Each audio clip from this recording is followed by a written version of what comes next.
अब जब एनडीए का एग्जाम एकदम नजदीक आ चुका है तो बहुत सारे बच्चे हैं जो बिल्कुल प्रिपेयर्ड हैं, पर बहुत सारे बच्चे ऐसे भी हैं जिनके मार्क्स अच्छे नहीं आ रहे, जो बहुत वरीड हैं कि सर अच्छे मार्क्स कैसे लाए जाए, 250 से 450 कैसे क्रॉस किया जाए। तो मुझे मालूम है वो मंत्र जिससे ये चीज हो सकती है, और वही मंत्र मैं आज आपके साथ शेयर करने वाला हूं।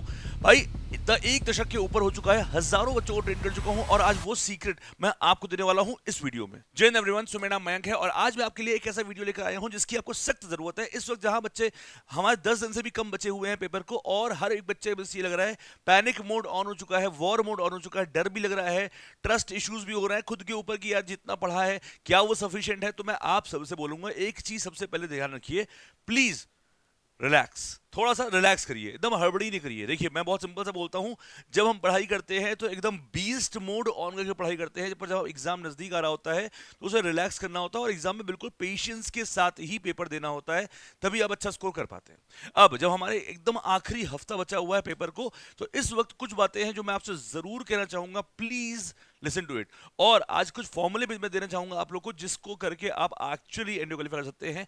बट उन सबसे पहले मैं आपको छोटी सी एक स्टोरी सुनाऊंगा। प्यारे बच्चों, आपने नाम सुना होगा गोट विराट कोहली का, यानी greatest of all time Virat Kohli का। आज अगर हम लोग विराट कोहली को ग्रेटेस्ट ऑफ ऑल टाइम कहते हैं तो क्यों कहते हैं, रीजन क्या है?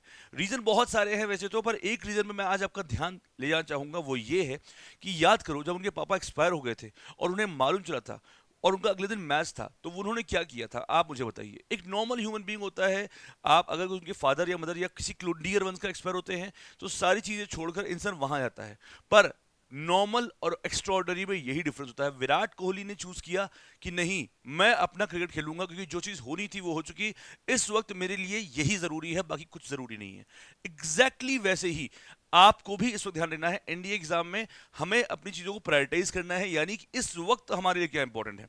हो सकता है एन नंबर ऑफ चीजें आपके सामने हो सकता है एन नंबर ऑफ चीजें आपको पढ़नी हो सकता है आपकी लाइफ में एन नंबर ऑफ चैलेंजेस, चाहे वो इमोशनल हो चाहे वो फाइनेंशियल हो, कोई भी हो सकता है, पर अगले 7 दिन आपके लिए इस वक्त एनडीए से ज्यादा जरूरी कुछ भी नहीं है। तो सबसे पहला मैं आपको एक चीज कहूंगा कि अब अपने 7 दिन 8 दिन जो भी बचे हुए हैं उसको पूरी तरह से डाल दो सिर्फ और सिर्फ एनडीए के लिए। आज बात करने वाला हूं मैं उन मंत्रास की जो आपसे पहले आपके सीनियर्स ने यूज किया था और काफी अच्छे स्कोर किए थे।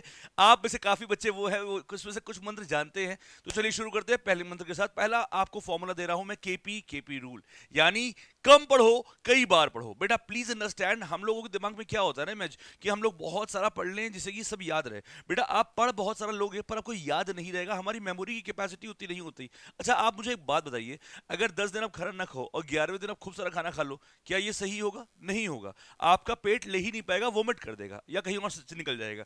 वैसे ही केपी रूल बोलता है ईट लेस च्यू मोर, यानी जो पढ़िए उसे हजम करिए। फॉर एग्जाम्पल, अगर आप एक समय बैठ रहे हैं और इंग्लिश वोकैबुलरी पढ़ने आ रहे हैं, आपने 30 minute 40 minute 45 minutes English vocabulary learn करी है, तो इट इज वेरी इंपॉर्टेंट कि आप उसे बंद करके आप हाथ रखकर एक बार देखो कि जो जो आपने याद किया है क्या वो आपको याद है या भूल गए। वो चीज आपको जरूर करनी है। बार बार कुछ भी याद करिए, आंख बंद करके उसको रिकॉल करिए, रिवीजन करिए, रिवीजन रिवीजन रिवीजन। एक बात समझिए, revision and retention are the only important keys of success, यानी कि हमें बार बार अपने दिमाग को बोलना है जिससे वो चीज फ्रेम हो सके। प्यारे बच्चों, एक आप एक दो ऑप्शन है, एक आप 1000 चीजें पढ़ लीजिए, दूसरा आप 10 चीजों को ढंग से पढ़िए। तो यहां पे ब्रूस ली की एक कोट है जो मैं आपके साथ में कोट करना चाहूंगा, जो मैं बहुत बार बोलता हूं कि मुझे तुम्हारे उस 1000 मूव से खतरा नहीं है जो तुमने एक बार प्रैक्टिस करी है, मुझे तुम्हारे उस एक मूव से खतरा है जो तुमने 1000 बार प्रैक्टिस करी है। मतलब बहुत साफ है कि अगर आप एक एनडीए एस्पिरेंट हैं, आपके पास पढ़ने को बहुत कुछ है, पर जो चीज आपने सही से पढ़ी होगी, रिवीजन किया होगा, वही रियल टाइम एग्जाम में आपको याद रह पाएगी, और बाकी में या तो आप गलत करोगे या तो आप छोड़ के आओगे। तो ये दोनों ही चीजें गलत है। तो please follow KP rule. Number 2, read less recall more. वही वाली बात हो गई कि हम थोड़ा पढ़ें, हमें ये नहीं करना कि हमें मान लीजिए 2 घंटे में पूरी सिलेबस खत्म करना है। नहीं, अगर आपको 2 घंटे पढ़ना है, कोई भी सब्जेक्ट उठा ले, एग्जाम्पल लेता हूं मैं ज्योग्राफी का, आपने 2 घंटे पढ़ना है, तो आप एक काम करिए, अब 1 घंटे 20 मिनट या 25 मिनट पढ़ाई करिए उसकी, और आखिरी के 30 मिनट सिर्फ और सिर्फ रिकॉल करिए जो आपने पढ़ा हो, जिससे कि 2 घंटे के बाद वो सेक्शन आपके दिमाग में जम जाए। प्लीज अंडरस्टैंड, आप इमेजेस क्रिएट करिए अपने दिमाग में कि यार ये आएगा, अगर प्लेट्यू का क्वेश्चन है तो ऐसे ऐसे ये चीजें है, अगर माइंड मैप्स बनाइए, चीजें फ्लो चार्ट बनाइए, ऐसे पढ़िए कि आप भूलिए मत। प्लीज अंडरस्टैंड, आप ज्यादा पढ़ लोगे ज्यादा भूल जाओगे, कम पढ़ोगे ढंग से पढ़ोगे तो नहीं भूलोगे। Number 3, leave tough chapters. बहुत बच्चे अभी गलती ये कर रहे हैं कि पूरा पूरा चैप्टर छोड़ दे रहे हैं। प्लीज अंडरस्टैंड, आपको चैप्टर नहीं छोड़ना है, चैप्टर के सब टॉपिक छोड़ना है। जैसे कि आपको मैं बताऊं एग्जांपल तौर पे, एक चैप्टर होता है उसके 15-20 टॉपिक होते हैं, है ना। एग्जाम्पल तौर पे कॉम्प्लेक्स नंबर मान लेते हैं, है ना। अब उसमें आयोटा भी है, ओमेगा भी है, क्यूब रूट ऑफ इनफिनिटी से बोलते हो आप, है ना, ये भी है, और वहीं लोकस भी है, और वहीं डिमेवर थ्योरम भी है, वहीं पोलर फॉर्म भी है। हमको मालूम है क्या चीज एग्जाम में आती है और क्या चीज एग्जाम में नहीं आती। तो प्लीज जब ये डिफरेंशिएशन हो जाए आपका कि ये एग्जाम के लिए इंपॉर्टेंट है और ये एग्जाम के लिए इंपॉर्टेंट नहीं है, तो जो इंपॉर्टेंट है बस उन्हीं को पढ़िए। और यहीं पे मैं कहना चाहूंगा, मैंने 2 बहुत इंपॉर्टेंट लाइव आप ऑलरेडी आपके लिए रिकॉर्ड लाइव कर दिए हैं, जो आपने उम्मीद करता हूं देखा होगा। नहीं देखा तो प्लीज इस वीडियो के बाद जाके वो जरूर देख लेना।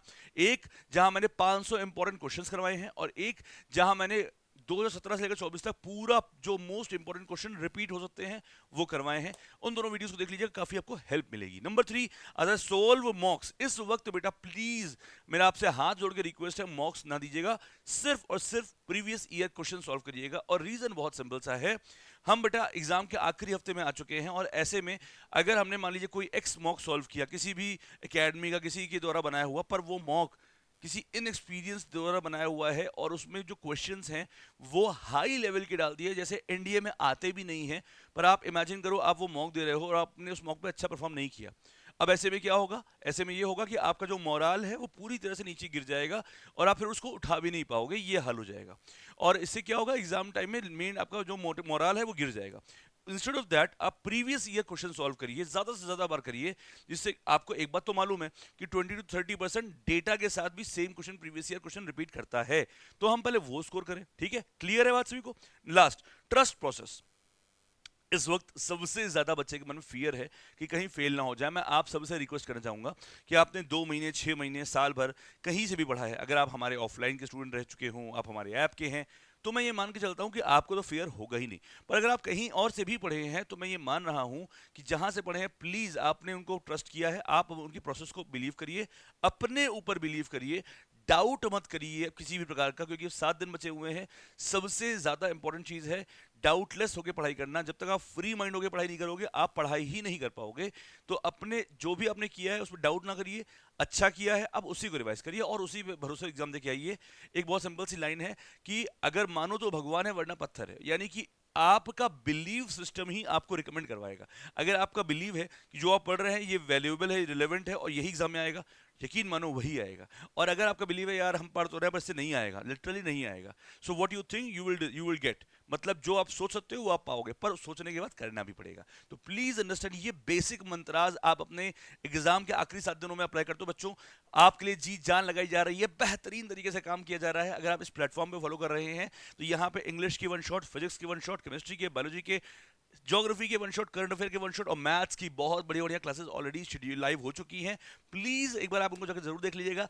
हृदय की गहराई से धन्यवाद बेटा। 7-8 दिन जो बचे हुए हैं पूरी जान लगा दो और इस बार हर हाल में 13 अप्रैल को मुस्कुराओ और एनडीए क्वालिफाई करके आओ।